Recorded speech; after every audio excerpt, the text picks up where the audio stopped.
It is time for another episode of the Cultural Halt. Now, envision if this episode works out the way that I think in my brain it's going to work out, you will hear from many, many people about what they think their top stories of 2023 are. In fact, so many people, we will chat until we have 23 stories of 2023. It's a theme.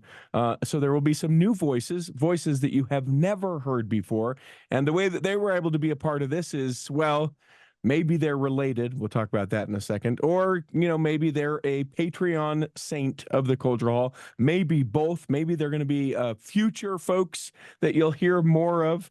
That's not this person, but who knows? Who knows? Maybe we'll have Robert back in. Robert Mortensen, my cousin from another lovin'. I don't know. What do you say? Cousin from another. It doesn't rhyme if you say another mother. I think we have to clarify for the listening audience that Uh-huh. we are not husbands. Yeah, we. We're we were third cousins, Uh-huh. once removed. Your dad Uh-huh. and I are third cousins. So yeah, Yep. your So dad's side and my mom's side. yeah, we're basically brothers, is what this That's is. right. I mean, you said removed and third cousin and all this stuff, Yeah. but what happened one ill-fated night at the local grocery store? Robert behind me, and we both had our who is your family nearby apps, Right. and it pinged. I have mine to go off automatically, and his pinged, and we turned around and went, cousin, and here we are. Uh, I'm grateful that you're willing to do this. This is the Yeah, first my of the pleasure. news that's going to be coming into this. I would be curious. It's not a familial relation though that brought you to the Cultural Hall. How do you know about it? And then how long you been listening? All that kind of stuff. My dad's been a long time listener. I think he goes way back. And I've been a big podcast listener for a long time, but I always felt limited in how much time I had. But Mm-hmm. when I discovered our cousin connection, I was like, I got to listen to this more. So Oh, it's been a oh, couple of years. So just out of solid family solidarity for you. Uh, thank but you. but Thank you. man, I've really enjoyed it. Now it's my go-to podcast. If I see a new episode, it's the one I listen to next. So, Oh, that's nice. Tell me, do you have a favorite episode? That's a difficult question for some people, but ooh, I really enjoy the articles of news just because I'm a news junkie, mm-hmm, but also the interviews you have, they're always interesting. mm-hmm. So, and really with that, that's probably why I became a Patreon supporter too, just because it's both entertaining and enriching. Yeah. So, All so right. I love like you, that. Richie. Yeah, in Richie Ying. You can go to patreon.com/the cultural hall. Who knows? We may do the top 24 stories in 2024 and flash forward a year's time from right now. You could be in the hot seat as Robert is. Robert, whether or not this episode goes well is entirely on your shoulders right now. No I pressure. would love it if you would tell me what you feel like one of you're going to present three, I think, one of your Yes, three sir. top stories of 2023 are. All right. Well, first one for me, I'm in the Boise, Idaho area. So we had the Lori Daybell trial here Oh, in the yeah. Boise area. And so for me, that was a big one. I've been following this case like a junkie since 2019. Mm-hmm. Our boy Nate Eaton there at East Idaho News, just every update he's followed. Even during the trial, I was following his minute by minute Twitter updates. And so the Lori Vallow case was huge. She had her trial that began here in Idaho back in April, and it lasted 7 weeks. Um, Tantalizing details coming out every day, and then she was sentenced in July, and that had all kind of spectacle surrounding that. And so anyway, just a big news story. So if anyone hasn't heard of the Lori Vallow Daybell trial, we need you to move to Boise because Chad goes on trial this next year, and we need more people that live under rocks because I don't know how they're going to get an impartial jury. So, Well, and it seems like it's going to be such a TV spectacle as well because the judge has said, yeah, broadcast it, bring it in. well, That's fine. Let's do it. yeah, they didn't broadcast Lori's. They would do audio releases later in the day, but Chad's they're going to be able to live stream through the judicial cameras, which aren't very good, but we're still interested to see what happens here. What It's, I love about the judicial cameras too is that people go, can we maybe we need to send more money to the judicial system because these cameras are terrible. Or, Yeah. everyone will be like, why is it so far back? Or can we turn the camera a little bit? People will start to engage in stuff like that and be like, why is this not like I see on my court TV or my, these other things that are highly produced? It's like, no, they just have the camera on so that you can be able to witness this. Yeah, exactly. I've been thinking a lot about like why have I been so morbidly curious about this whole case, and I've Mm-hmm. had to have some deep self introspection, some honest vulnerability with myself. But I think a lot of it, I mean, part of it's because it happened in states that I've lived in: Idaho, Utah, Arizona, Mm-hmm. um, and also because they have roots in our faith, so we have those shared roots. Um, and I think that a lot of us can relate to seeking personal revelation for our lives, and we're constantly seeking for divine guidance. But then to see something that we hold so sacred and pure turned to evil Mm-hmm. for dark purposes, it just feels like such a sense of betrayal. And Yeah. so I think, I don't know, for me, I think that's what's been driving my curiosity with this case and following every detail of it. Being in the Idaho area, I know certainly even nationally, probably internationally as well, this story has been followed a lot in Boise slash, that the Idaho area. Is it as much as I would think it would be that everyone is following this, or certainly within the churches that as many people following this, or is it just for people like yourself that are like, man, this is the thing I can't get enough of? Yeah, I suspect there's more people following it in this area just because it's on the local news a lot more Mm-hmm. frequently. Mm-hmm. But definitely church members seem to be a lot more interested in the case. So, Okay. All right. So Lori Vallow, he says the Lori Vallow trial specifically, that's story number 1 of 2023. Tell yeah. me, where are we going for story number 2? Well, this one's probably got to be one of the good feel-good stories of the year. Kenneth Rooks, young man from Walla Walla, Washington, served a mission in the Uganda mission in July at the 2023 U.S. Outdoor Track and Field Championships held in Eugene, Oregon. Uh, he ran the steeplechase, and for the steeplechase, it's a 3,000-meter race. It has hurdles, it has a water jump, and he 2.5 minutes into the race, he's in the middle of the pack. Um, the guy in front of him stutter steps, and it disrupts everyone's timing. Kenneth goes right into the hurdle, right into the barrier, and he's last place, and he's way back. It falls, right? Yeah, Into the he falls barrier, on the ground. falls to the ground. Yeah, Yep. and he gradually makes his way back up to the middle of the pack, and then really on that last lap, he gets up amongst the top 3 leaders, and then on the last straightaway, he takes off, and he ends up winning the championship. So anyway, it made news stories across the globe. It was all over social media, and a lot of shout outs from people like RG3, Robert Griffith III, and NBC Olympics. All the major sports news networks were sharing the story about this BYU track athlete through sheer grit, determination, just come with an amazing victory. So really, really inspiring story. Kenneth also went on to be on the Church News podcast with Sarah Jane Weaver. Mm-hmm. And really, what a great example of a young man representing BYU, representing the church. A lot of great spiritual parallels to his story about falling, but also even his mental and spiritual, physical preparation going into the race. He had predetermined, if he fell, what would I do? And that's Yeah. exactly what he did. So I haven't listened to that particular episode with Sarah Jane Weaver. So he talks about like in the with athletes they look into these things forward, just kind of in their brain. Okay, well, what will happen? And so he talks about if I fell, I knew what I was going to Yeah. do and walked already through that. Yeah, exactly. And Wow. so, yeah, it was a great, we should put a link in the notes maybe, but that was a great podcast with him. Really, really inspiring young man. His a little bit of fame and celebrity got him some NIL. Yeah, Hopefully there you he'll drop go. some NIL money.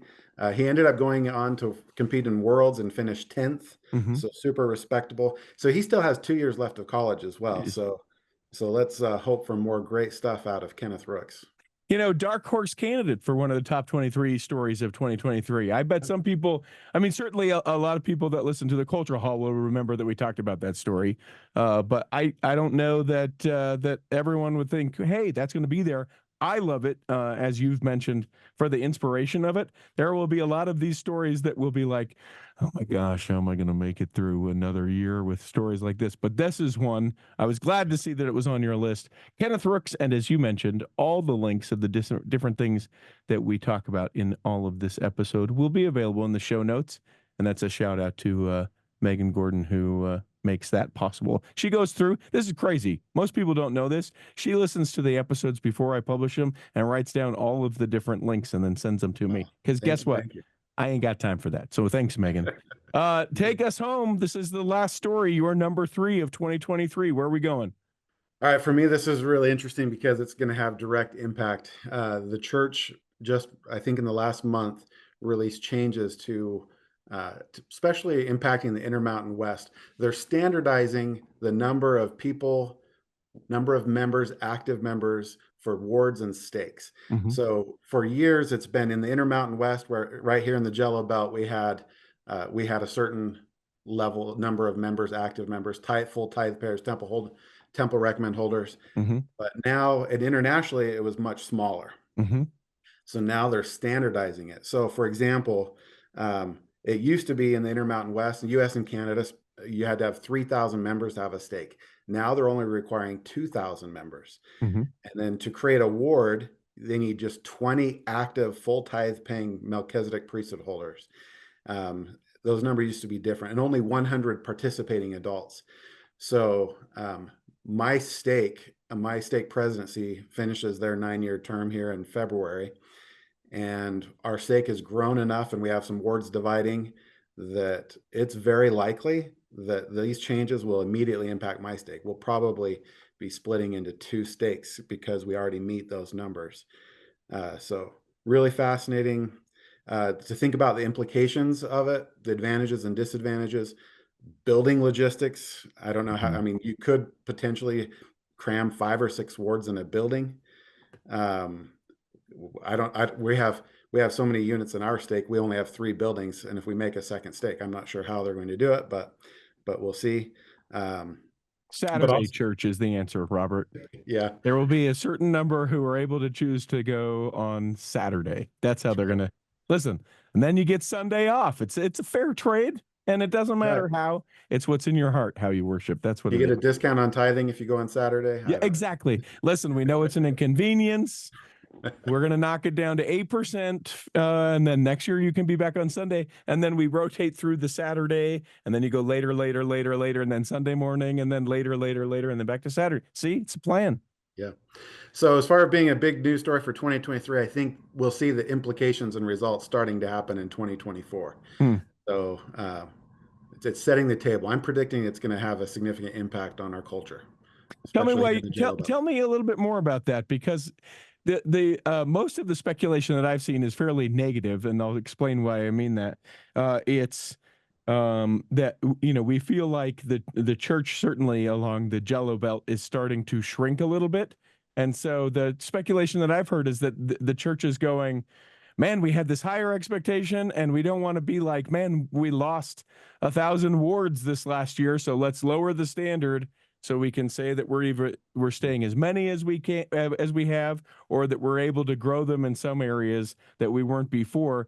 It's increasing it for other places, right? I think it was like 1,500 for a stake somewhere else, and 3,000 for United States and Canada, and we all are going to 2,000.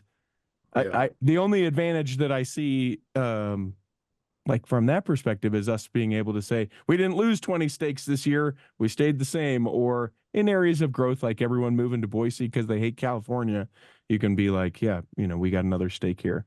Yeah, for me, I really think the big impact is going to come to in your ward, you're going to be needed.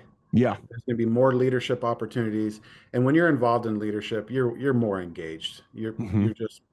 You're almost compelled to get outside yourself and love and serve in meaningful ways. So you're needed. Your leadership is going to be needed in those smaller units. So hopefully, I mean, the hope is that people will be less likely to slip through the cracks, and that we can just have closer, more intimate ministering one to another from stake leaders, from ward leaders. So that's where my hope is at. But you're totally right. There are a lot of other challenges. There could be youth groups. It seems when they're larger, they're more robust and more Mhm. interesting. We're going to have to figure out how to do that with smaller youth groups and things like that. Yeah. But yeah, we'll see There where we it takes go. us. That's the top stories of 2023, according to my cousin Robert. So there you go, you guys. That is the first part of this episode. When we come back, we'll do 4, 5, and 6, or who knows? Who knows how this episode is going to work out? Robert, thanks for joining me. Thank you, Richie. All right, we're continuing through the top 23 stories. Again, the vision of this thing, whether or not it comes into fruition. You may get to the end of this episode and be like, they did like 10 things. We already had 1 through 3, and we introduce and welcome a new voice to the Cultural Hall for 4, 5, and 6. Aaron Ryan, welcome into the Cultural Hall. Thank you, Richie. Thank you. Now you'll hear he ain't from around these parts, as it were, as we're visiting today. You don't live in Utah. You are our what, eastern, southern, coastern voice in this news thing? Originally from South Carolina, grew up in East Georgia, and now currently in North Alabama in the Huntsville, Madison area. Okay. And you were mentioning before we started recording, you're not sure how you found the Cultural Hall. Any other thoughts as to how you might have been introduced? Or I Googled LDS or Mormon podcast. I couldn't remember if it was, my best guess is 5, 6, maybe 7 years ago. Okay. So I've not heard them all. It was pre-Brother Kyle. Jeez. I think Janae Knight was a pretty frequent host back then. And there was another guy whose name I cannot remember. But so yeah, we had DJ Rob at that point, who I just found out today when I went to breakfast with him that he's a DJ. I didn't know that until yeah, that was the joke for a long time going. Britt was another one that was around. He's come and gone. In fact, as I was thinking about, as we embark in now what is the 13th year of the Cultural Hall, that there have been a lot of people that have sort of come and gone, both literally, like Brother Kyle, God rest his soul, and then also those that have just said, "Hey, this is a thing for me for a season, and now I am done." So yeah. So okay. Do you have a particular favorite episode or favorite kind of episodes that you're like, oh yeah, I love this when this is here? You know, I enjoy the articles of news most. Most often, it's good dog walking material for me. I like in my day job, I'm an attorney and deal with a lot of sort of heavy stuff. Okay. So the heavy news sort of I kind of enjoy that the most. The cultural stuff, but the heavy news, the how does it make us feel about the direction of the church? Those sorts of stories intrigue me most. Nice. Well, you, like others, have been tasked with coming up what you think the 3 most important stories to you for 2023 are, or were, in this case, now that it is 2024 as we're recording. And so I will turn it to you. Tell me what you think, and they're in no particular order, except we had to put them in some sort of order. What's the first story you wanted to talk about? The first story in my mind was and I'm reading from the AP News, the Mormon Church fined for obscuring $32 billion investment portfolio. This was back early summer when the SEC fined the church $5 million for, I guess, not filling out the forms properly when it comes to investment disclosure. And in this story and the other 2 I've chosen kind of have a broad and overarching theme for me, which is that of transparency. I have been serving now in our ward bishopric for 4.5 years, and I have learned something about myself, and that is that I have a strong testimony of the gospel of Jesus Christ. However, my testimony of the administration of the gospel of Jesus Christ is an entirely different matter. Sure. And so I have learned. Hold on. I love that was like, I need you to know I believe, and here we go. So yeah, sorry about that. Yeah, I think 2 things can be true, right? And so in dealing in sort of an administrative function in my calling for the past 4.5 years, which I have loved, has been far and away my favorite calling aside from being a missionary. I've learned that the gospel is one thing, but we are fallible folks who are left to try to administer the gospel to others. Mhm. And so I think this is a perfect example of that. Do I think that President Nelson was directing Ensign Investments or Peak Investments to fill out this form improperly or to hide something? No, I don't think that at all. Mhm. I think you've got infallible people who simply messed up. And I think that for me at least, I see this, I think, boy, that was a dumb mistake to have been made. Mhm. But at the same time, as someone who does a lot of paperwork, I can see how that can be made. I'm able to just sort of separate those two issues. However, one of the key points of this story, though, at least in my mind, is will this lead to greater transparency or cause for greater transparency Mhm. from the membership of the church? You know, it seems like I remember there used to be back in General Conference a session or a part of a session where they talked about sort of more some numbers of the church, whether it was number of missionaries. Mhm. Seems like I recall conversations or at least disclosures of money back then. Mhm. We don't do that now, and I We just do not. wonder if at some point, if maybe the church doesn't move toward maybe greater disclosure in some smaller incremental steps, just to satisfy that vocal faction that wants that information. Yeah.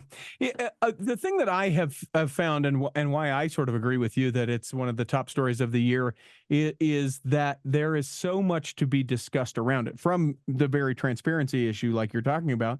But if there was some sort of nefarious someone, again, I don't think that President Nelson is twisting his non-existent mustache and saying, "Let us make this happen," and I Right. want all this. But it seems that you know there was at least some knowledge somewhere of, hey guys, this may not be the best decision that we're doing, or we can do this, should we really be doing this?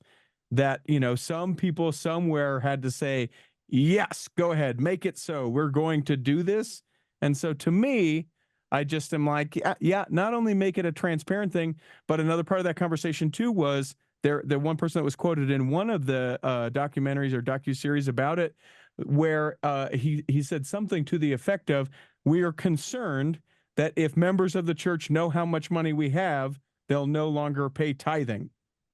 Yeah, Paraphrased, of course. I think that's a really good point, and there's, I guess, sort of maybe tangentially to that. Before law school, I worked in a large credit union wherein I was responsible for our daily cash flow and managing our investment portfolio. So I've got a little bit of a background in this.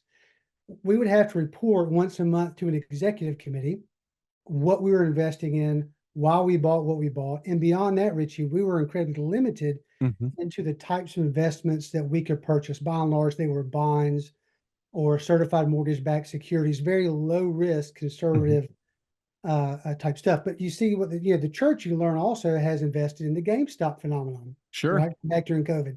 And so those things sort of made me wonder, it's like, well, are they not disclosing for exactly what you said? Well, church members may say, why am I paying tithing if they're sitting on a trove of $50 billion or whatever?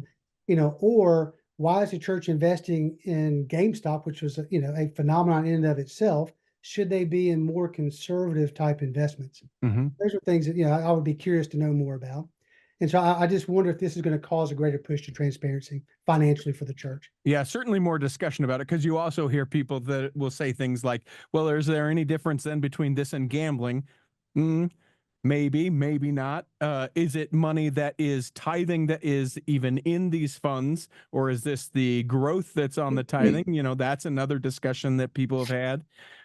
And then maybe even the bigger, from the other side of it, is, the discussion of, I want my church to make as much money as possible. They're going to need as much money as possible. Or the pushback of, well, how much should they have? Is 50 billion the amount they should have?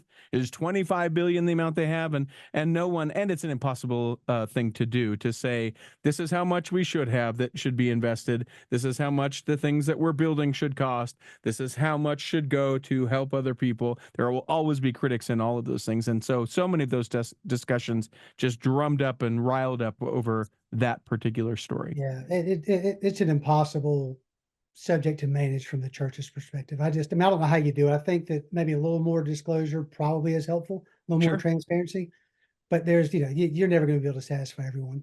No, but I do like the idea of, even if we just went back to how we were before, and in some countries, they don't allow you to not be more transparent. You know, I want to say in the United Kingdom, as far as financial things, and I think Australia as well, they're like, we need to know how much and where it is and what it's doing.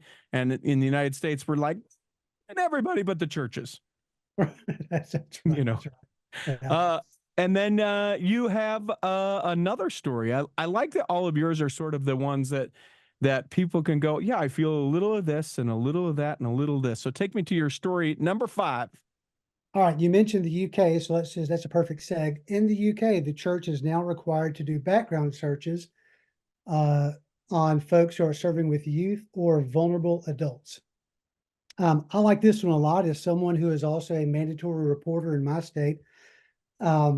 This makes sense to me, and I wonder, why is this limited to just the UK, right? So back in the spring, it seems like there was a push by a group of saints in the UK to require the church to do background checks on individuals who are serving with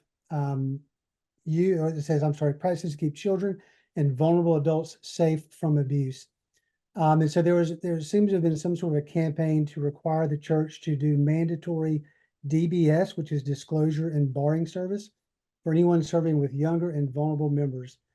And so it seems to me, as someone, Richie, who has had to deal with church members and have learned things about certain church members from their past, whether it's a criminal activity or something like that, I know of personally of church members who are not allowed to serve have certain callings, be it with youth or children.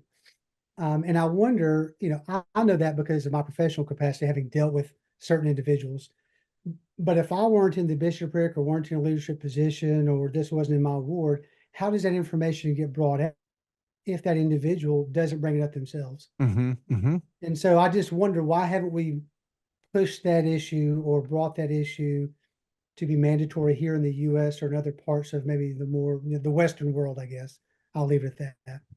Yeah, and we've had the discussions, because this is not the first time that it's come up within here in the Cultural Hall. And I think that it's this one maybe more than any of the other ones are hard for people, is hard for people to grapple with, because on the one hand, those background checks, I mean, the stipulations of which someone could be flagged in a background check, like they have to have, been accused, and it has to have gone to some sort of court thing, or whatever the things, right? And so people will push back and go, well, it's only gonna, like, 1% of the people that do this ever have a prior of it, so what are we going to keep out, 1%, and do all this? So there's the pushback of the cost of doing it, and certainly that would be quite the undertaking as far as a cost goes. And then the other side of it is that I think that there's something, it's an undertone, and I haven't had any guest or anyone really talk about it, but for some reason I think they feel like there's like a negating of the atonement or the repentance process when we label a person unable to be able to do it. Well, don't you believe that person can be forgiven? Don't you believe that they can have a second chance? And I in my mind I go, yes, and also they shouldn't be around children, right? Yeah. So from a risk management perspective, right? If I'm the church, I've got to be careful, because if I put someone in a calling who I knew or should have known has a history of abuse in this example, and then they carry that out, right, in their calling, now I, the church, am responsible for that, right? Liability could be put upon me. And so I just almost wonder, from the church's perspective, is that safety net of running the background check, even if it doesn't show anything, does that give them maybe a valid defense if something were to happen? Sure. So almost from a risk management perspective. And Kurt Franke over at Leading Saints, someone whose opinion I actually appreciate quite a bit on things like this. He doesn't speak for the church, obviously, but has had several leadership callings and does the podcast Leading Saints, which is all about leadership within the church. He talked about one of the things that can be a detriment of a background check is that then well, first of all, it's like a thing like gun control, where we're like, yeah, we did something.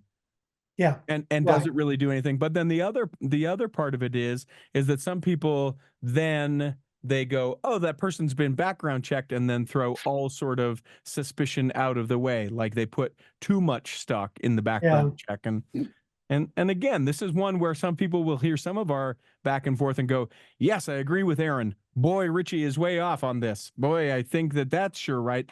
And it just is, it's a struggle within everyone to know, hey, you know, is this a thing we should do? And I just think we're a church of doing everything the same everywhere. So the UK did it. Let's do it. Yeah, I mean, I think uniformity is really what'll lead. I think ultimately, at least here in the U.S., will move that way, Mhm. if for no other reason than to have that uniformity. To me, the individual that I've referenced, I would trust that individual with the youth today, but Mhm. because of his or her background, they're barred from that. Sure. And so,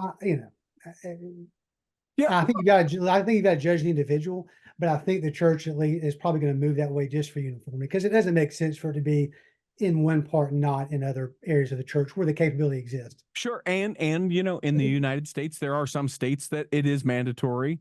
Not all and not many. It's not a majority in the United States, but there are some states that say, no, if you're going to do this, this has to occur for these people. And so I think it will just be sort of a thing. And if people are like, oh, that's not fair that that person did that. Here's the deal. As an excommunicated and rebaptized member of the church, I will never be a bishop ever. Is that fair? Maybe, maybe not. Would I make a good bishop? Maybe, maybe not. It doesn't matter, because that is where, you know, my past has been. I will not ever be. Done. And that, thus let it be written, thus let it be said. Part of that's because my wife's not a member of the church as well. But all things combined, it's not going to happen. Right. So, well, what do you do? You know? yeah, what? Yeah. Well, you talk about it, and then you think, you know what? For that 1%, I hope that we do it, and it makes a top story of 2023, which leads us to our final story. Well, final as far as you're concerned. Tell me a little bit about this story. So this is, and you guys got into it. I think it was the most recent articles of news with the story out of Phoenix, is the clergy parishioner privilege, and the fact that has not, I guess, was presented to the legislature in Utah and did not yet pass again. In fact, there are, last time I checked, which was earlier this morning, there's 33 states, including where I am now in Alabama, that have some form of a clergy parishioner privilege. This is one that is interesting to me, given the kind of type of work that I do. And I mentioned earlier that this is where I have a testimony of the gospel of Jesus Christ, and my testimony of the administration of the gospel may be a little different. Mm-hmm. But as a lawyer, I actually, if I were the church's attorney, I would be lobbying against this privilege being revoked as well. Strictly from a risk management perspective, it is in our church's best interest. It is in the Catholic Church's best interest. The Jehovah's Witnesses are also mentioned in the article that I'm looking at, to have this privilege to continue to exist. Because otherwise, the moment that privilege goes away, floodgates of litigation open up against these churches and religious organizations. And so in my mind, I have to divide this. I look at this as an attorney and say, absolutely the right thing to do as a risk manager. From the church's perspective, though, I can look at this and I can separate the administration of the gospel from the gospel itself. Having been a part of disciplinary courts where, you know, in my state, Richie, believe it or not, adultery is a crime. So if I have someone, and I have been a part of, and I forget what they're called now because it's been so long since we've done one, but it used to be the disciplinary courts. They're called a meeting of member decisions. I don't know. It is something that we've softened down. Whatever newfangled feel good. It's a term that makes you feel really good about the process, right? Yeah. It's a court of love, where I think that actually is what they call it now. It's a court of love, or not even court. It's a meeting. I don't know, something, some kind of meeting, conference, whatever. But I will tell you though, in the one that I was in one of the ones I've been involved in, there was the act of adultery was the issue. And in my state, that is a crime for which you can be prosecuted.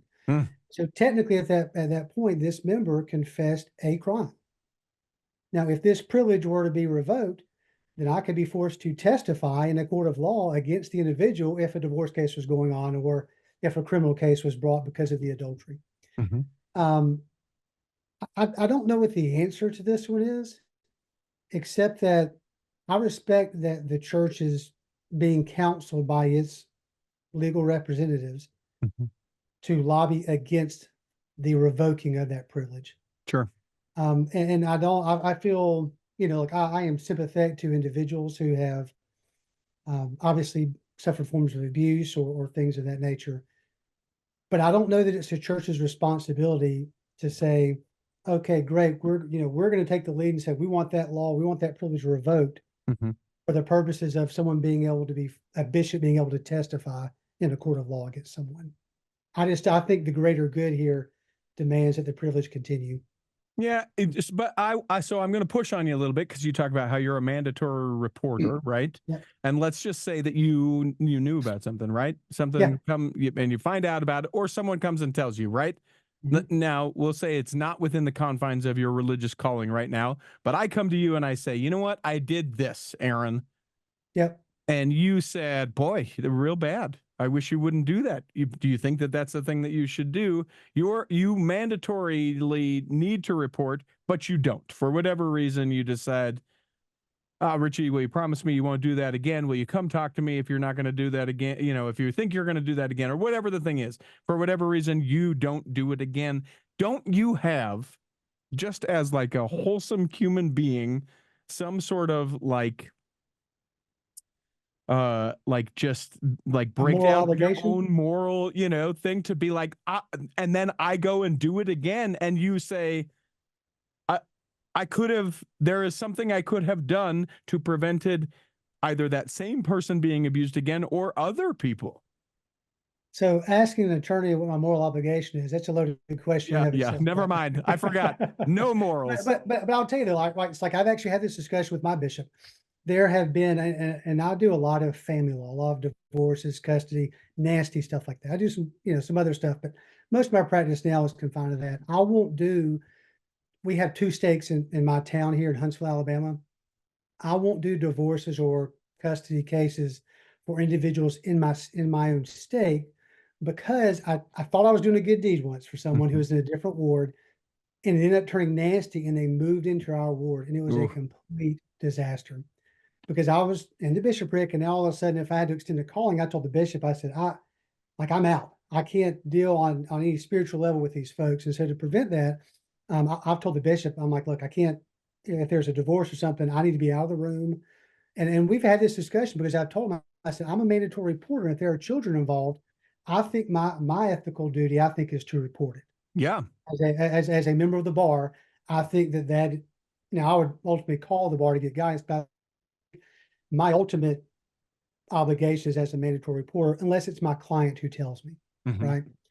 And so I have had to ask myself to be removed from certain discussions in our bishopric meetings whenever there's a possibility of that sort of information coming up. They've actually let me just be excused and leave the room. Sure. But that doesn't stop the person from being abused again, or you know what I'm saying? It doesn't. That makes me want to call you, well, Pilate, that doesn't mean that you couldn't have done something about it, my friend. Yeah. I don't know. I don't know what the answer is. If it comes up, truthfully, what I'll do is I would call the bar to get guidance on that. Because I don't know. Fortunately, I've not been in that situation. I'll tell you, several years back, I was back when it was home teaching before it was ministering. I was home teaching a family where the sister was an alcoholic, bad, and they had 2 young children. And I came and reported to the bishop, and I said, look, I'm concerned. Understand, I'm a mandatory reporter. I think things are stable now, but if this gets worse, I've got to go to the state and report it. And they got folks in the home, and I think it helped facilitate getting this family resources through LDS counseling and other service providers to get them the help they needed. So I don't know what the answer is, but I don't think this is a story. I don't think this is an issue that's going to anytime soon. Yeah. I think the solution is, there's a great line in the movie Liar Liar with Jim Carrey where the secretary says, he's just done this. Can you give him some advice? He's in jail or he's trying to get out on bail. And Jim Carrey picks up the phone and he says, stop breaking the law. Oh, and you just, it's like, well, don't do that anymore. That's how we can do it. Everyone, we can prevent abuse by not doing it in the first place. That's right. Please and thank you. Well, I appreciate you being here for the 3 stories that you thought were, important to be able to share for 2023. You yourself, you are a Patreon saint. I would be curious, what made you decide to go from just like, I like this little show in podcast form to becoming a Patreon saint? To see it continued. I mean, there's not enough. I think sometimes the members of the church, we get wrapped up in the seriousness of the gospel. Mm-hmm. And I've tried to sell your show in podcast form to members of my family, to friends, because I think the lighthearted takes, the different perspectives of talking it through is valuable, at least to someone for my own testimony. Mm-hmm. I'm not a great scriptorian. And so hearing your voice every week, hearing the sort of the renewed, the steady voices I hear every week is renewing to my spirit. And so I wanted to just support in that way to make sure it keeps going. Yeah. And I think everybody should, Yeah. We appreciate the heck out of it. And other folks can go to patreon.com/The Cultural Hall. That's it, Ryan. We're done. All right. Thank you, sir. All right. So we continue to count not down or up. We're just doing 23 stories that several people that weigh in on the Cultural Hall have determined are the top 23 stories of 2023. And so now we welcome Meghan the Mitch to give her three. Welcome, Meghan the Mitch. What up? What up indeed. You get the distinct privilege of being stories number 7, 8, and 9. I would love it if you would give me story number 7 as you see it. All right. Story number 7, as I see it, is the downfall of Ruby Franke, YouTube vlogger. So this all started, she's had this YouTube channel, 8 Passengers, for some time. It kind of went dark earlier in 2023, and nobody really knew why. But in August 30th, her and her business partner, Jodi Hildebrandt, they were both arrested and charged with 6 counts of felony child abuse. Now, how did this all happen? A lot of people were actually sounding warning alarms 2022, earlier in 2023, and past years, saying that a lot of the parenting techniques that she was utilizing and that she was putting forth on her YouTube channel were actually abusive. Doing things like she made her son sleep on a beanbag chair for like 7 months because he was pranking his younger brother. He lost the privilege of a bed. Exactly. Yeah. Exactly. And other things like taking all of their possessions that they left out and saying, well, you have to pay me to get them back, which on the surface, it's like, yeah, okay, except that it was like homework, or doing things where my daughter forgot to make her lunch, so I'm not bringing her any food, except that the daughter is 6, things like that, where one could say, well, it's just disciplined parenting, and others would say, well, no, it's child abuse. And when she was arrested, the reason that she was arrested is because her younger son was being held captive, basically, at the home of Jodi Hildebrandt, and he escaped. Sorry. Hey, you guys, tighten up.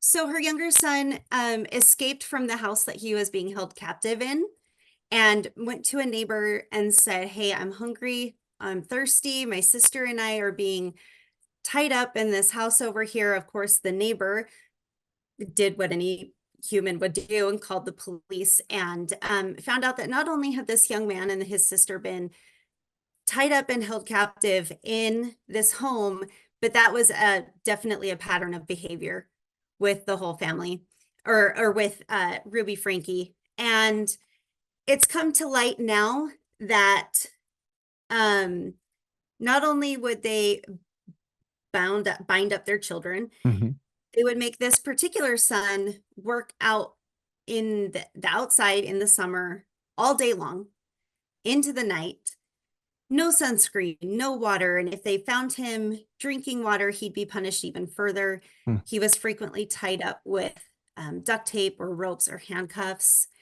Jodi Hildebrandt is Ruby Franke's business partner. They had started kind of like another business called the Connections Academy. I guess it was kind of a life coach situation, marriage and family relationships, which more people have come out saying, yeah, we did their curriculum and it ruined our marriage. And a lot of this was all done under the guise of, you 12-year-old boy, you're possessed by the devil, you need to repent. So of course, bringing in the religious aspect of it, really, really super awful. Yeah, And sure. they would do things like hold his head under the water, try to suffocate him, you know. I mean, there's literally no redeeming in this story yet. Both Ruby Franke and Jodi Hildebrandt have pled guilty to 4 of the 6 charges that were brought against them. Interestingly, they were different. The 4 that they each pled to were different. I know for sure that Ruby Franke in her plea deal is testifying against Jodi Hildebrandt. I have not heard if Jodi is testifying against Ruby. Have you heard anything about I that? haven't. And typically it's the one who makes the plea agreement first, right? So they go, Okay. hey, you know what? Is one of you guys going to talk about the other one? And they're like, no, we're totally not. And then whoever sort of breaks first, this is from my TV understanding of how these sort of things work out. Whoever is Law going and to Order. say, yeah, I'm willing to talk. They're the one that usually gets the deal or the ability to be able to do it against the other one. So yeah, but I'm sure in the defense, you know, if Jodi's going to say, hey, that Ruby Franke was part of this too, I'm sure that she'll say, hey, she did this too. Or Yeah. I was working alongside my business partner. At very least, I mean, that would be the defense that I had. And I would never do something like this. But if I was partnered in something, I would say, listen, yes, I did. And yes, my partner did as well. Right, right. Yep. Since then, Ruby's husband, Kevin, has filed for divorce. I'm not sure why it took so long, but Sure. he did. The other thing that I've seen brought up frequently is that Jodi Hildebrandt was at the time a licensed mental health professional. And there are so many ethical problems with, I mean, obviously there's ethical problems with the case as a whole, but just the fact that she developed any sort of personal relationship with Ruby Franke, whether it turned into an abusive situation or not, is like a complete breach of ethics when it comes to mental health professionals. So she blurred a lot of boundaries. Yeah. And there's been lots of terrible things coming out about Jodi Hildebrandt that are actually unrelated to this case. Things that she did when she was employed by BYU, sharing confidential privileged information from her clients, you know, things like that. And yeah, the whole thing, terrible. Yeah, absolutely terrible. I'm no sort of prognosticator or prophet, but I would imagine that this or some vein of this story will be one of the top stories of 2024 as well, as we look forward to the you know, when they get sentenced and some of the things that will be said within that time. I imagine that we'll just continue to find out more, and that we will likely not hear the end of this until at least after April, but you know, maybe not until And Ruby Franke, I'm not sure about Jodi Hildebrandt, but she stands to get anywhere from 1 to 15 years for each count. And so I think a lot of people would really like to see the judge just throw it all at her, you know, which could be as many as 60 years in prison. And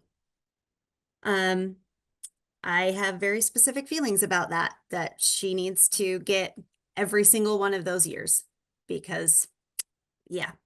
Well, because you don't hurt kids, right? I mean, Exactly. not that adults aren't just kids grown up and we shouldn't hurt anybody, but there is certainly, especially, you know, when you think about it from a gospel perspective, where it's like God has entrusted you to raise his children, like that seems like an extra responsibility. And, you know, these are children that rely on parents in a way that children don't rely on other people.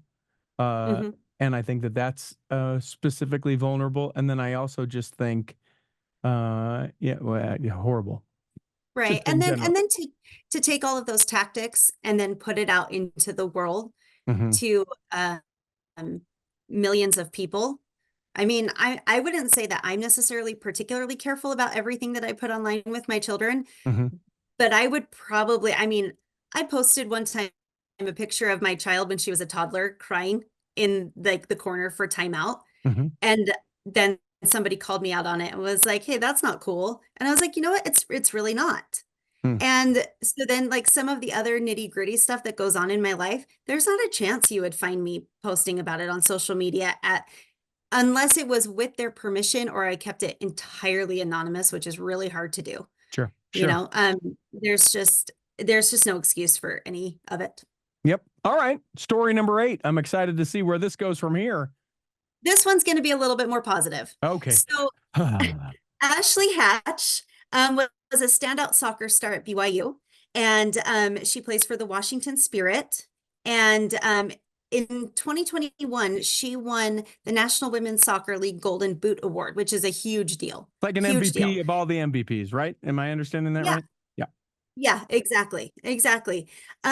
So it was a huge shock when in 2023, she was not chosen to represent the United States at the World Cup on the national soccer team World Cup roster.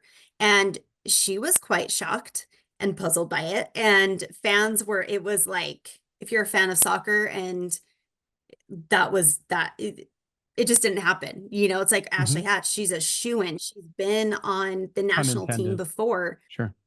Right. Exactly. Exactly.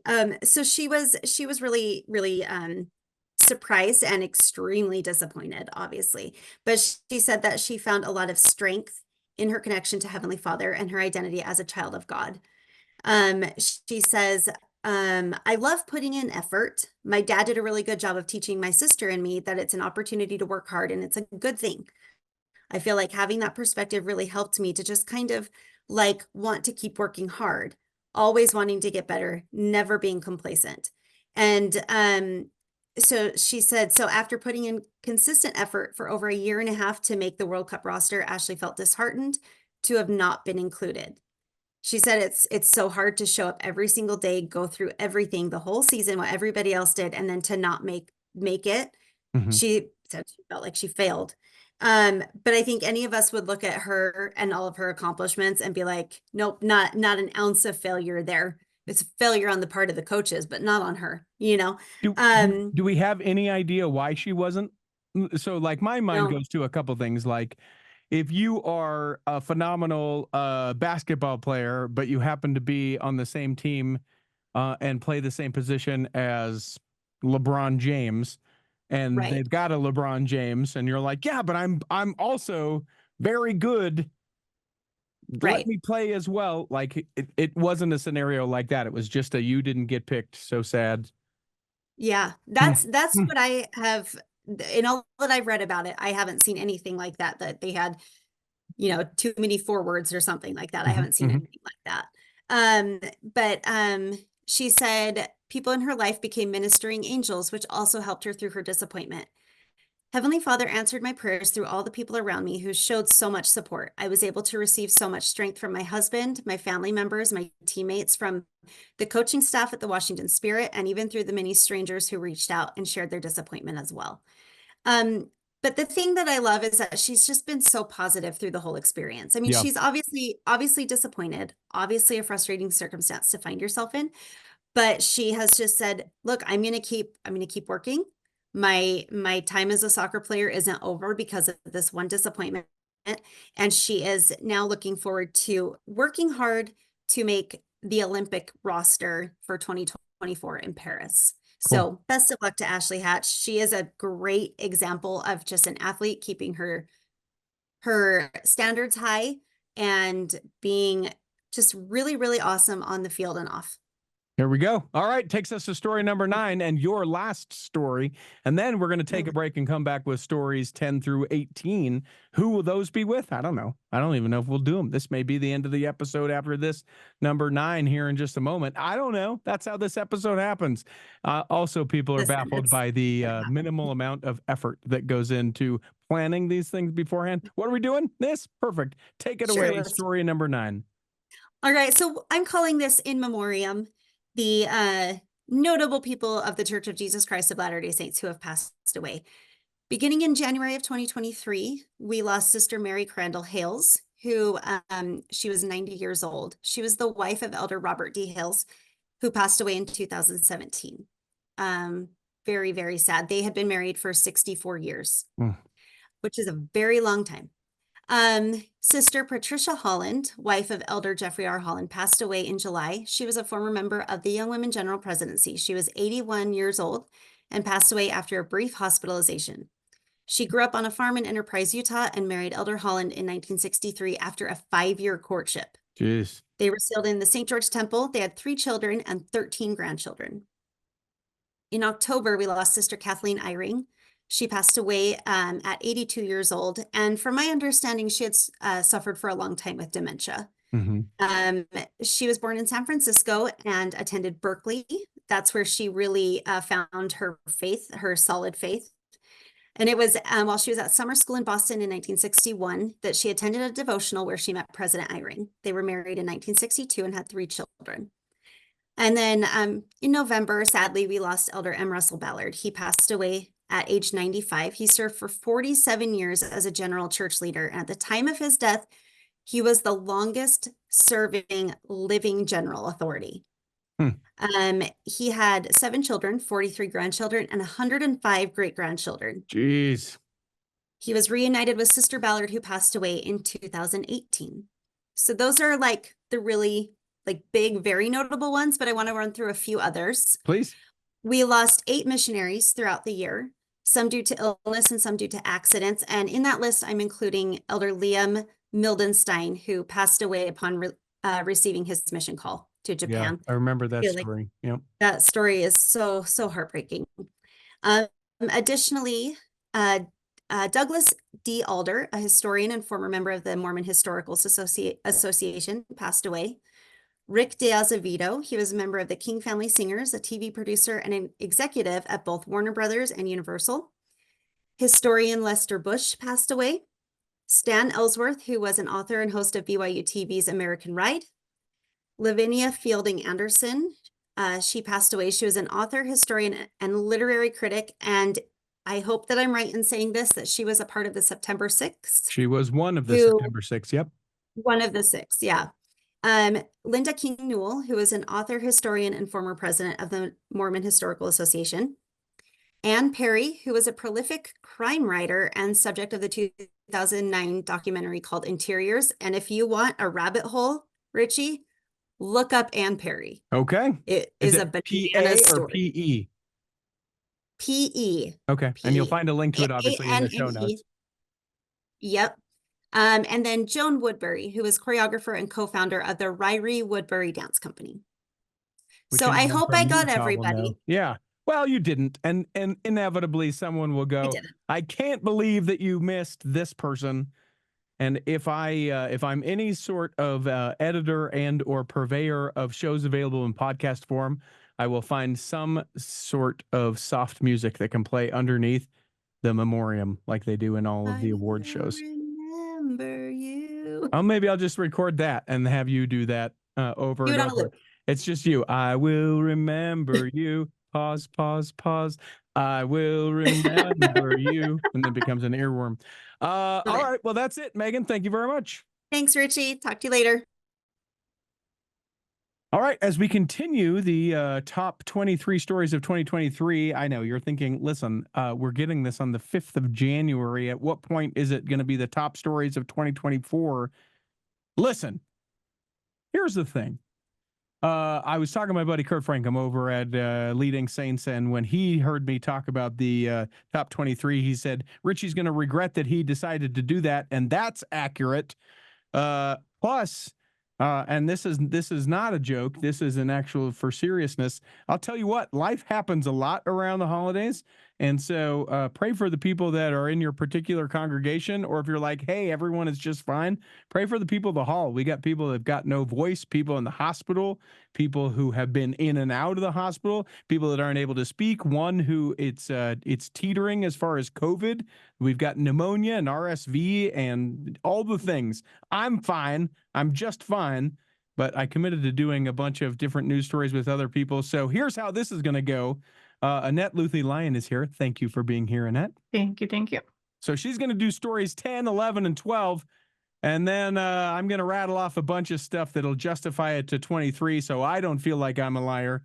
And may or may not have been something I just barely searched on the internet using AI to help me with the assist. Thank you, artificial intelligence, or as I like to say it, more than my intelligence. So that's fine. And then we'll wrap this up, and then you'll get it, and you'll say, yeah, Richie, maybe just 10. Maybe we fight about it and we just do 10 next year. That's where I'm thinking right now. Or like a top 9. Maybe we're different, right? Maybe we're 11.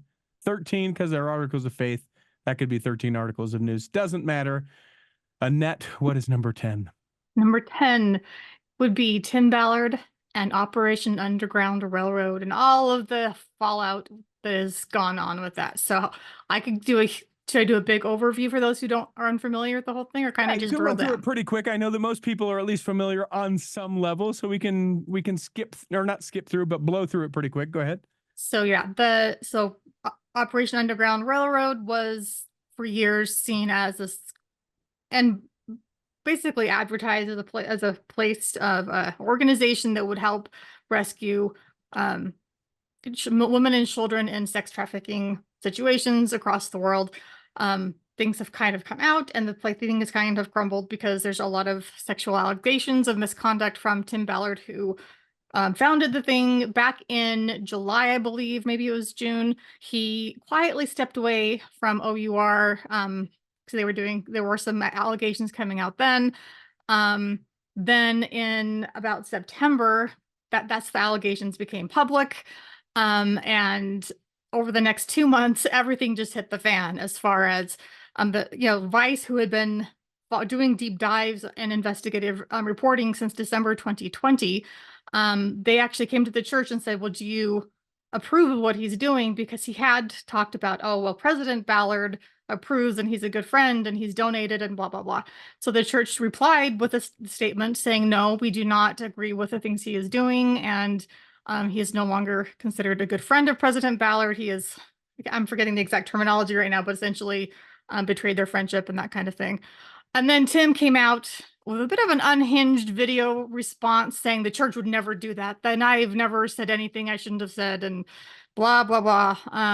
And that united a storm of people who were like, we aren't even sure that this is from the church. Exactly. And it reached the point of, well, it's not in the church newsroom. It's not this, it's not that. And then, people had to say, okay, well, a press release is not the same thing as a statement replying to a journalistic inquiry. It got so big that Governor Cox of Utah contacted the church himself, talked to people on the higher ups, and got confirmation that yes, the statement was indeed from the church itself. And then there's been rumors that Tim has been excommunicated and all kinds of other things that have come out. Sean Reyes, Utah's Attorney General, has been involved with OUR. A lot of question marks there. There's some allegations that he's now being sued for witness intimidation. Several women who came, well, first they were anonymous. Now I'm trying to remember, were there 4 or 5 that were? Yeah, I think that. So I want to say there were 5 and 4 came forward, or 6 and 5 came forward. Yeah, there was one who or did not, who said no thanks. Yeah. I don't need the. But they were on. It's like a 20-minute video where they read their statements and their experience, and it's very telling and very disturbing. Glenn Beck then came out against Tim. They've been very tight and close. Since then, we've learned about there's other people who have been former operatives who said, yeah, I know people that he was doing things to and with, and this is wrong, and I don't support him anymore. It's been kind of huge. And then you get into things like, oh yes, he had a psychic on retainer who would talk to the prophet Nephi. All kinds of crazy things. And Tim believed that he would be a senator. And that's the big thing that feeds the conspiracy theory is right after now Senator Romney, who's about to step out of office here in a little bit once he gets replaced. Yes, Tim would be the one to replace him. He would be the one to take the place, right? He would run for it, and right about the time that he was going to announce is when this came out. That's why people were like, people are trying to undermine him. Yeah, it's a conspiracy theory. Instead of it just being that I think I've gone on so many deep dives on so much of this, but he actually thought he would become senator, U.S. president, and then president of the church. So I think he started out with good intentions, and then it got to his head, and he went off into a ditch, as we've seen with the Daybell case situation and the Thibodeau case and a bunch of the others. I think some of these things of like, oh, I can get personal revelation. If you have narcissistic tendencies, that is a dangerous combination. Yeah. Yeah. So yeah, so we're in a place right now where Operation Underground Railroad is, I think they're trying to pick up the pieces. He has gone on to create this, was it the Spear Foundation? Another, but I don't think so much has come forward of really sketchy and disturbing things that he's done. Like the ex-Marine woman who came and worked for Operation Underground Railroad, her story, she was one of the ones that was on video, but she had her stories was also in Vice. Very disturbing information. Holy crazy. So yeah, all the his details, wife, as far as at this point, she's still with him, standing by as far his as we side. know. His social media has been silent since November 29th. I did see supposedly anything. on an Instagram story, it had like a quote for supposedly from his wife, but she had been silent. So I don't know who wrote those words. I don't know if she said them or not. We don't know. We don't know what's happening. So Tim Ballard, I'll take that. That's a story worth intense. being on the top 23. Certainly, as far as attention, it's another one of these stories that we're like, come on, really? Yeah. And we no, all right. Well, the thing that blew my mind too was that when some of this came out, with the church statement, there were people who were attacking President Ballard. This is, of course, before he passed, saying, I sustain you as an apostle, but I call you to repentance. And people basically like supporting Tim over the 12 and the first presidency. And I just thought, oh my goodness, is it possible that they know something you don't know? And this is deeper than, anyway, there's a lot there. It's disturbing. Yeah. And a story that will likely become a top of 2024 as well. Oh, likely, and also things come out and some of this and all that started also exploding when Sound of Freedom came out, which was the movie supposedly based on him, which is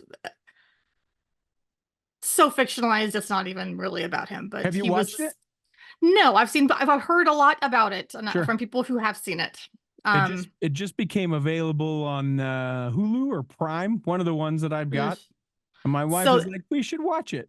My dad said super upsetting. I guess it's like not upsetting like, oh my gosh, this is so fictionalized, but like things that are depicted within the film super upsetting. Yeah. And if that's really how things were, then holy cow, that's bad. Then yay, Tim is a hero, but that's not real. Yeah. So I so probably will watch it though, just for I will say one wild thing is people were like, oh, look at all the money it made at the box office. Apparently some of the donors were actually buying tickets and then no one would go to the theater, but the tickets would sell out. So it could look like it had, packed seats and that kind of thing. So there's some guys, come on. Yeah, that's a little shady. I wonder how much that happens though in general, because if you hear about a big box office weekend, right, for a movie, maybe it doesn't happen at all, but if you hear about a big box office weekend for a movie, just like the top 10 on Netflix or something like that, if it's like this is trending, there's a certain group of people, myself very much included in something like that, that's like, hey, yeah, it made 50 million at the box office last weekend, I'll go see it this weekend. And I don't know. I imagine it might happen with like more small independent things. I don't think that's the case of a Star Wars movie. No, they're really sold out. That kind of thing. But it's possible. I've heard of writers trying to buy copies of their book from a whole bunch of different independent bookstores to try to make it onto the New York Times and just try to game the system. Yeah, they usually get caught, but that's kind of what it felt like to me. Anyway, how about we do story number 11? Number 11. This one is it's more of a person for me. Dan McClellan has kind of burst onto the scene. He used to work at BYU and he's worked for the church as far as like translations of scripture and that kind of thing. And now he does social media. And I believe he started in 2022 to get big-ish, but then he felt like in 2023 is when like people all over the place knew who he was. And he started getting attacks and all kinds of things. I saw him on a list of people who are antichrists that we shouldn't be listening to, and which is hilarious. He goes into things like the historical data behind scriptures and how, if people are saying, well, I believe every word of the Bible, he's like, well, okay, but the Bible itself contradicts itself, or that this thing was probably written by this person, not this person, or here's, does a lot of clarification on people, especially, Christians who kind of lean into the prepper side of things, and these are not just Latter-day Saints, but everybody, like, oh, like there's just one supposed prophecy that people are like, oh, it's coming to pass. Look at this picture from the the satellite view of this river, and he's like, guys, that picture's from 2014, and that prophecy isn't what it doesn't say what you think it does. And anyway, so he debunks a bunch of stuff like that. It's fascinating, but I also think it's fascinating that people are so up in arms about him. He's just his big thing is data over dogma. Like, let's just look at the facts. This is what scholars agree on. So you can find him on YouTube, TikTok, Instagram, all the places, and he also does like Zoom, like a lecture on a specific topic. I think maybe 3 or 4 times a year, and then you can interesting. donate. I think it's like donate $1 or however much you feel comfortable with, and then you have access to it. You can watch it live or after the fact. And anyway, interesting stuff. So You can hear I him think he's fascinating. here in the hall. He helped us with the episode of The Beast, number Yes, 666. So you can check that out. And he also has a podcast too. It's called Data Over Dogma. It's one of those things that when I look back into my past of decisions that I should have done differently, they asked me to help produce it, and I was like, I don't know that I have time. And I look back on that decision, and I think maybe I should have found the time for something like that. But you don't know what's going to explode. No, you don't. I will say there's one huge commonality between you and Dan that I noticed. Handsome, gingers. Well, okay. 3 things then. Thank you. Yeah. About 2 weeks after you both left BYU, you suddenly had facial hair. Yep. So, that's I'm like, yep. I think again, we need the beard rule to go away. Just saying. Well, and it's interesting also too. They that is BYU came to Dan and said, "You got to pick," and he's like, "Out." Social media. If I got to pick, we're done. We're gonna go do this, and it has suited him well. And it has suited him very well. Yeah, and that's no sort of knock on BYU. It's great for some people, and I think that he would, just as I would, look back at the time and say, you know what, great for the time that I was there. And then another adventure presented itself, and it's definitely a great place for certain people. And I think this is a great path for him, in part because he has okay, I may be slightly biased because he has a linguistics background and I'm a total nerd when it comes to things like that. So I like that side of things, but he is so good at explaining very complex things to lay people who don't have that background, who, on a religious thing, like the scholars of the Dead Sea Scrolls or the this or the that. He'll talk about, like the historicity of the belief of does God have a body and how that has changed across various centuries. And there's just a wealth of knowledge that he can distill very well. He's very good at it. So although I will say I'm reading one of the bad reviews for Data Over Dogma. Quote, Dan is very talented and incredibly well studied. Somehow, perhaps willfully, he never seems to acknowledge his own obvious bias. He interprets everything through a postmodern lens. He reduces all human dynamics down to class warfare and power struggles among different identities. I love the worst reviews that some people give. Yeah. Bless their sweet keyboard warrior hearts. All right, so this is it then. This is story number 12. Number 12. This one is I was looking at the dates and kind of blew my mind that we're coming on a year since it started going on with Taylor Franke Paul, our a TikTok social media influencer who, she was my kids, I'm a mom, and and then she got pretty big, and then her life started to fall apart. I'm forgetting, she was going through a divorce? Or was it when I'm trying to? I mean, it really starts. So her and her husband would soft swing. That's right. They were part of this. You could do everything but the thing. And then, no surprise, several of those marriages started to crumble. I forgot that. So they got divorced. She found herself a new companion, and I think that's what hit almost a year ago. Pun not intended when I said what hit. There was. Paul. So February 28th is when she was arrested for domestic abuse, for I believe throwing a chair toward her boyfriend and it hit her child. 2 counts of domestic violence in the presence of a child, which is a 3rd-degree felony itself. Let's see, child abuse, aggravated assault, criminal mischief. What else was she charged with? And then so what was interesting to me too, I was trying so hard to figure out what her angle was on some of her videos before when things were after her divorce, but before the domestic assault stuff. Mhm.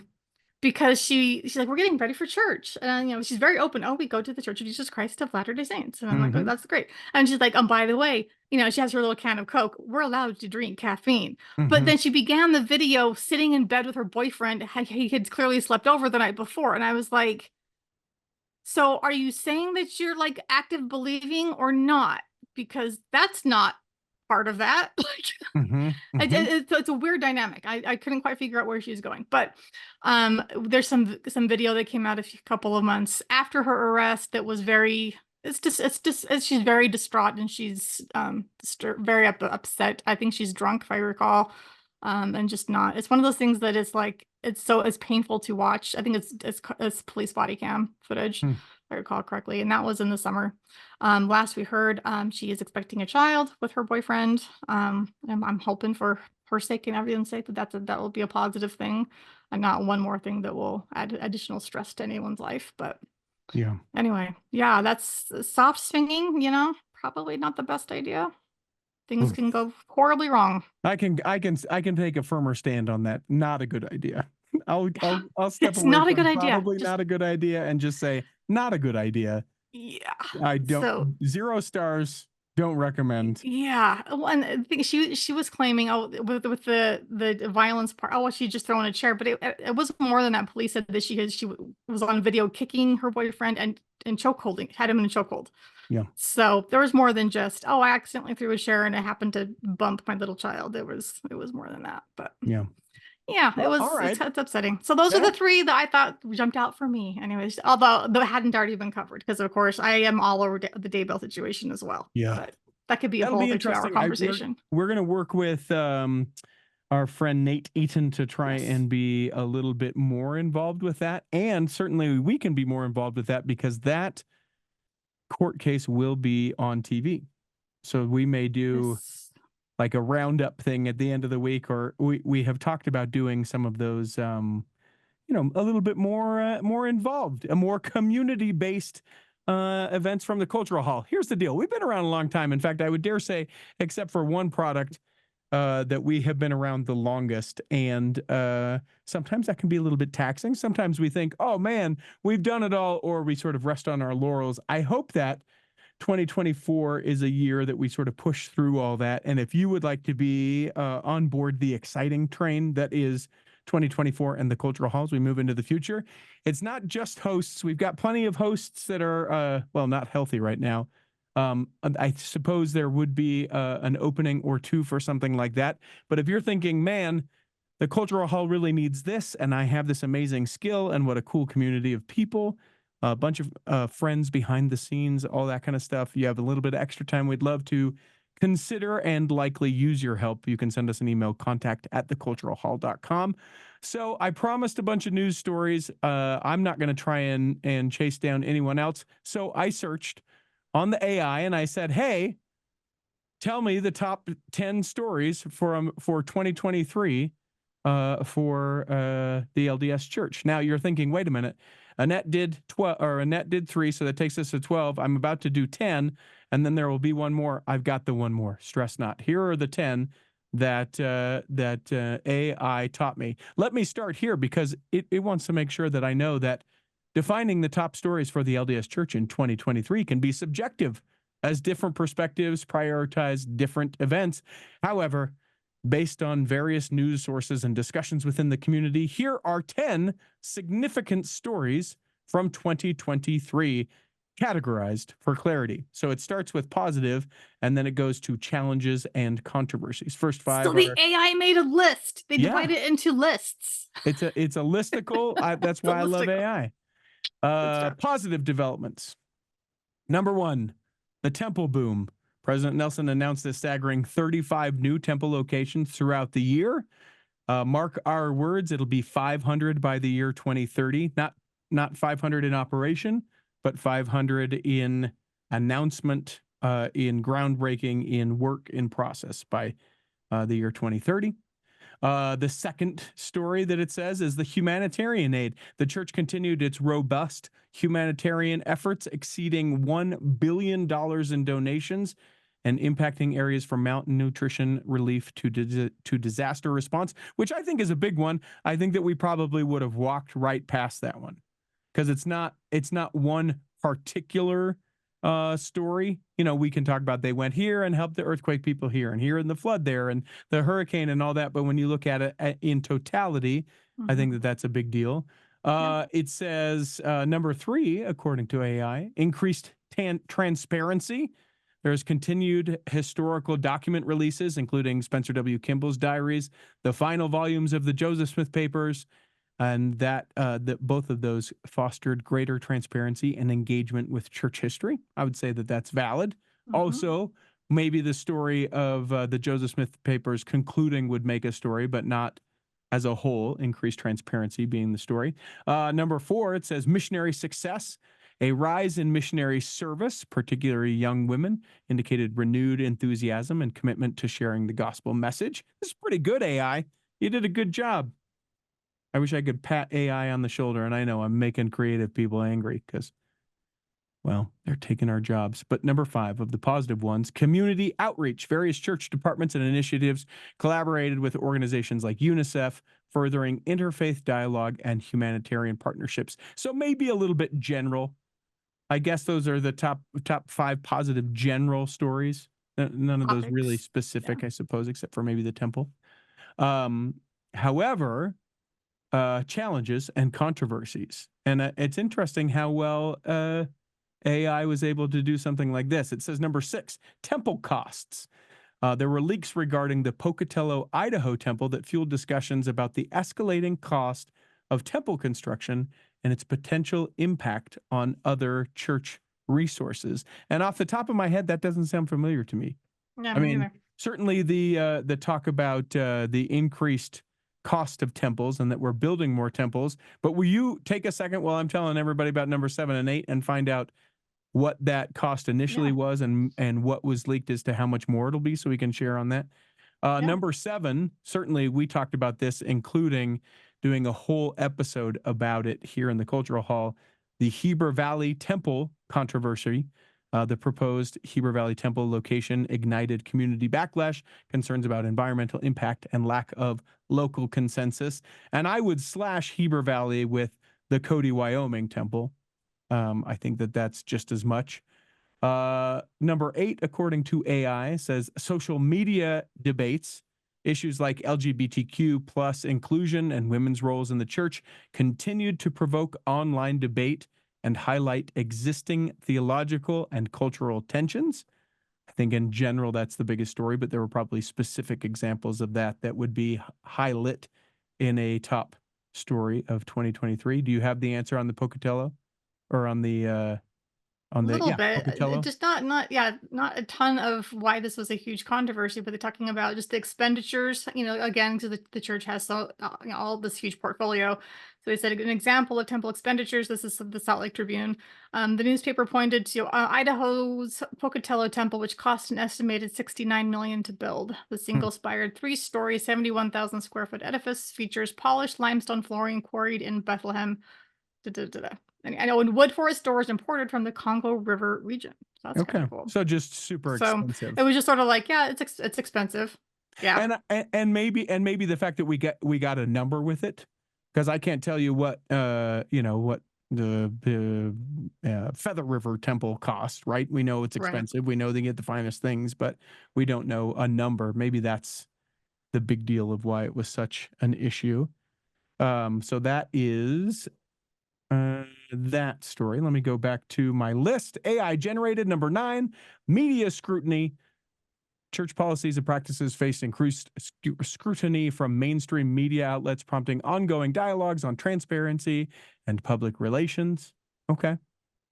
And then number 10, doctrinal discussions, internal discussions on interpretations of church doctrine, particularly surrounding the Adam-ondi-Ahman site and other historical topics, continued to evolve and challenge members' perspectives. I don't recall anything about Adam-ondi-Ahman in the news this year. Maybe something with Book of Mormon musical is starting to become one of the longest running things, and in that they reference Maybe. you know they reference Adam on Diamond. I will Not say one thing with the specifically. whole church, more transparency and all this kind of stuff. I came across a part of a John Dehlin video, and I just, full disclosure, he pisses me off on so many levels. Jeez.